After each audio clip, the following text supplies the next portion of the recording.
अस्सलाम वालेकुम, this is doctor Mohammad Faisal Mustafai. आज की ये छोटी-सी वीडियो आपको सिर्फ़ ये बताने के लिए बनाई जा रही है कि वो कौन-सी घर में हमारी चीज़ें मौजूद हैं, जिनका इस्तेमाल अपनी स्किन के लिए हम कर सकते हैं। हमारे घर में बहुत सी ऐसी चीज़ें मौजूद होती हैं, जिनका इस्तेमाल करके हम अपने चेहरे को ट्रीट कर सकते हैं, अपनी स्किन को ट्रीट कर सकते हैं।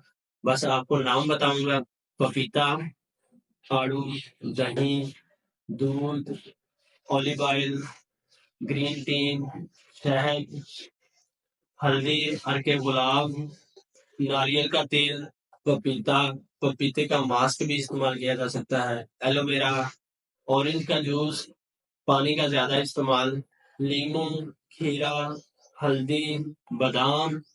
इस तरह की इन्फॉर्मेटिव वीडियोज़ के लिए मेरे चैनल को सब्सक्राइब करें, वीडियो को लाइक करें और बेल आइकन को दबा दें ताकि आने वाली तमाम वीडियोज़ के नोटिफ़िकेशन आप तक बर वक़्त पहुँचते रहें।